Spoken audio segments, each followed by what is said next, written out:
ایک غلطی یہ ہے کہ ہم مسجد میں بیٹھے رہتے ہیں، تین طرح کے لوگ، کچھ تو وہ ہیں جو سنتیں پڑھ رہے ہیں، چلیں ٹھیک ہے، کچھ وہ ہیں جو مسجد میں دور ادھر ادھر قرآن کی تلاوت کر رہے ہیں، ٹھیک ہے، کچھ لوگ ایسے ہیں جو ذکر و اذکار کر رہے ہوں گے، کچھ ایسے ہیں جو ادھر ادھر بیٹھ کر کے پانی پی رہے ہیں یا بات چیت کر رہے ہیں۔ یہ تمام کے تمام لوگوں میں سے ایک بڑی اکثریت کو ہم نے یہ دیکھا کہ جب اقامت ہوتی ہے تو آ کر کے فوراً صفحے درست کرنا چاہیے۔ اقامت کس لیے ہوتی ہے؟ اذان ہوتی ہے باہر کے لوگوں کو خبر دینے کے لیے، اور اقامت ہوتی ہے مسجد میں بیٹھے ہوئے لوگوں کو کھڑا کرنے کے لیے۔ اقامت جب ہو رہی ہے، اب آپ کی ذمہ داری یہ ہے، نماز چھوڑیے، تلاوت چھوڑیے، بات چیت چھوڑیے، فوراً سب بندی کیجیے تاکہ نماز وقت پر شروع ہو سکے۔ آپ کیا کرتے ہیں؟ مؤذن اقامت کہہ دیتا ہے، دو چار لوگ کھڑے ہو جاتے ہیں اور باقی لوگ کوئی سنت پڑھ رہا ہے، کوئی قرآن پڑھ رہا ہے، اپنا آرام سے دھیرے دھیرے آتے ہیں۔ یہ طریقہ انتہائی غلط ہے۔ اللہ کے نبی صلی اللہ علیہ وسلم نے فرمایا، اذا اقیمت الصلاۃ فلا صلاۃ الا المکتوبہ، جب فرض نماز کے لیے اقامت کہہ دی جائے تو اب کوئی نماز نہیں ہے۔ جب فرض نماز کے علاوہ کوئی سنت نماز نہیں ہے، پھر تلاوت کہاں سے ہے، پھر ذکر کہاں سے ہے، پھر آپ کا گپ لڑانا کہاں سے ہے؟ آپ کو فوراً آ کر کے کھڑے ہونا چاہیے۔ اور یہ بھی جان لیجئے کہ آپ مسجد میں موجود ہوتے ہوئے امام کے ساتھ پہلی تکبیر چھوڑتے ہیں، سمجھتے ہیں کہ ہم جماعت میں شامل ہو گئے۔ ایک بہت بڑی فضیلت آپ سے چھوٹ جاتی ہے اگر آپ امام کے ساتھ فوراً شامل نہیں ہوتے۔ وہ فضیلت کیا ہے؟ ترمذی کی حدیث ہے، علامہ البانی نے اس کو حسن کہا۔ اللہ کے نبی صلی اللہ علیہ وسلم نے فرمایا، جو شخص اللہ کے لیے 40 دن تک امام کے ساتھ نماز پڑھے اور پہلی تکبیر اس کے ساتھ پالے 40 دن تک، کتبت لہو براءتان، اس کے لیے 2 براءتیں، 2 نجات لکھ دیے جاتے ہیں، براءت من النار اور براءت من النفاق، جہنم سے بھی آزاد اور منافقت سے بھی آزاد۔ اتنی بڑی فضیلت سے محروم ہو کر کے اقامت ہو جانے کے بعد آپ ادھر ادھر بیٹھے رہتے ہیں، دھیرے دھیرے چل کر کے آتے نہیں، آپ جلدی سے آئیے، سب بنائیے۔ سب بندی بھی بہت ضروری ہے، اس کے بعد اپنے امام اپنی نماز شروع کرے گا۔ یہ میں اکثر دیکھ رہا ہوں، اس لیے بات میں نے کہی۔ ہمارے ابو سالم سوال کر رہے ہیں، نماز میں پہلی رکعت دونوں سجدہ کرنے کے بعد کیسے کھڑا ہونا چاہیے؟ نماز میں پہلی رکعت پڑھ کر کے دونوں سجدہ کرنے کے بعد تھوڑا سا بیٹھ کر کھڑا ہونا چاہیے۔ سنت کا طریقہ یہی ہے، جس کو جلسہ استراحت کہتے ہیں۔ یہ عام طور پر لوگوں نے چھوڑ دیا ہے، لیکن ایسا ہونا چاہیے، سنت کا طریقہ یہ۔ لیکن اگر کوئی نہیں کرتا ہے تو کوئی حرج کی بات نہیں ہے، ٹھیک ہے ابو سالم صاحب؟ اچھا جی، نمازیوں کی غلطیوں میں سے ایک غلطی یہ ہے کہ لوگ رکوع کا انتظار کرتے ہیں۔ بہت سارے لوگ مسجد کے باہر کھڑے ہیں، کوئی مسجد میں داخل ہوا پھر بھی وہ باقاعدہ جلدی سے نماز میں شامل نہیں ہوتا ہے، تھوڑا ادھر ادھر ٹال مٹول کرتا ہے۔ امام جب رکوع میں جاتا ہے تب لوگ جلدی جا کر کے رکوع میں شامل ہو جاتے ہیں۔ یہ کیا طریقہ ہے؟ آپ نے بس اتنا سن لیا کہ رکوع مل گئی تو رکعت مل گئی، بس۔ امام بخاری وغیرہ کا منہج ہے کہ سورہ فاتحہ کے بغیر نماز نہیں ہوتی، اور آپ وہاں مسجد میں کھڑے تھے پھر بھی شامل نہیں ہوئے۔ اللہ کے بندے، کتنی بڑی بغیرتی اور نماز سے دوری کی بات ہے۔ آپ کو فوراً شامل ہونا چاہیے۔ ہمارے اسلم راجہ صاحب سوال کر رہے ہیں، اگر مسجد کے اندر قبر ہو تو کیا وہاں نماز پڑھی جا سکتی ہے؟ نہیں پڑھنا چاہیے اسی مسجد میں جہاں قبر ہو، قبر کو وہاں سے نکلوانا چاہیے۔ لیکن اگر مجبوری ہے، مجبور ہے آپ، کوئی اور دوسری مسجد نہیں ہے، تو آپ کی نماز ہو جائے گی۔ اگر قریب میں ایسی کوئی مسجد نہیں ہے جہاں قبر نہیں ہے، آپ کو ایسی مسجد میں نماز پڑھنی چاہیے جہاں قبر نہ ہو جس میں۔ لیکن اب کوئی دوسری مسجد نہیں ہے، وہی مسجد آپ کے ساتھ ہے، تو آپ مسجد کی جماعت نہ چھوڑیں، آپ وہاں نماز پڑھیں، اللہ تعالیٰ آپ کی نماز کو قبول فرمائے۔ تو میں کہہ رہا تھا کہ جا کر کے جلدی سے رکوع میں شامل ہو جاتے ہیں۔ اب اس میں کیا ہوتا ہے،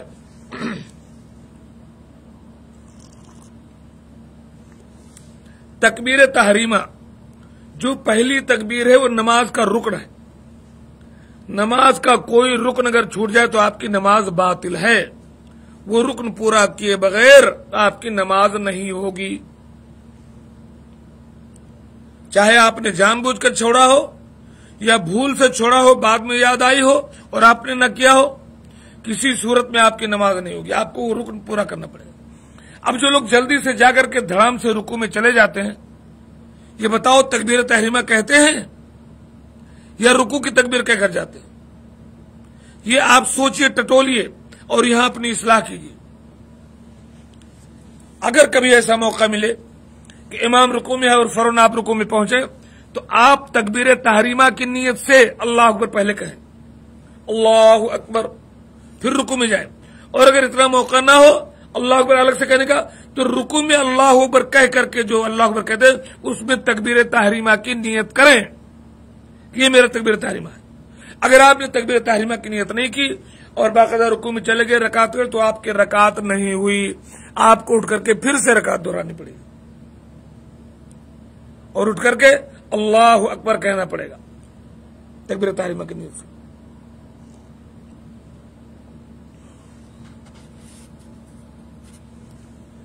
نمازیوں کی غلطیوں میں سے ایک بہت بڑی غلطی یہ ہے کہ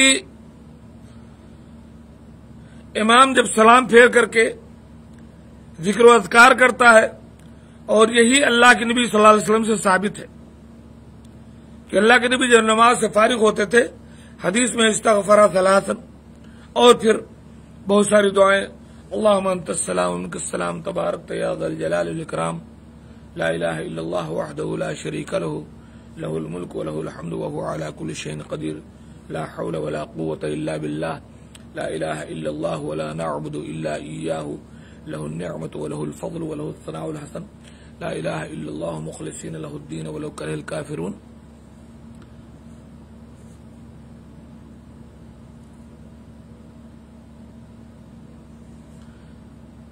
آیت الکرسی ہے، پھر صاحب آپ کی جو ہے 33 بار سبحان اللہ، اللہ اکبر، الحمدللہ ہے، قل هو اللہ احد ہے، قل رب الناس ہے، قل رب الفلق ہے، یہ تمام چیزیں پڑھی جاتی ہیں۔ یہ کچھ اذکار نہ کر کے بہت سارے ساتھی سلام پھیر کر کے چلو ضرورت ہے باہر تو نکل گئے، لیکن کچھ لوگ یہ تمام اذکار نہ کر کے اٹھ کر فوراً سنت پڑھنے لگتے ہیں۔ بھائی یہ بھی سنت ہے، یہ اذکار آپ مسلسل چھوڑ رہے ہیں اور اٹھ کر کے سنت موقع پڑھنے لگتے ہیں، غلط بات۔ کچھ لوگ کیا کرتے ہیں، سلام پھیرنے کے بعد فوراً ہاتھ اٹھا کر کے دعا کرنے لگتے ہیں۔ یہ کس نے بتایا آپ کو؟ اللہ کے نبی صلی اللہ علیہ وسلم کے طریقے پر نماز پڑھیے، اللہ کے نبی تمام اذکار کرتے تھے، وہ اذکار کیجئے بھائی، اس کے بعد کوئی بھی دعا کیجئے۔ کئی لوگ صاحب سلام پھیرنے کے بعد ایسے ہاتھ رکھتے ہیں سر پر، پتہ نہیں کیا دعا پڑھتے ہیں، کس نے بتایا آپ کو؟ ہم جس نبی کے امتی ہیں اس نے تو سلام پھیرنے کے بعد یہ تمام طریقے نہیں بتلائے ہیں۔ وہ تو کہتا ہے صلو کما رأیتمونی اصلی، جیسے میں نماز پڑھتا ہوں ایسے نماز پڑھو۔ تو آپ یہ کہاں سے سب چیزیں لے آئے؟ ان چیزوں سے پرہیز کیجیے اور اپنی نماز میں ہونے والی ان غلطیوں کی اصلاح کیجیے۔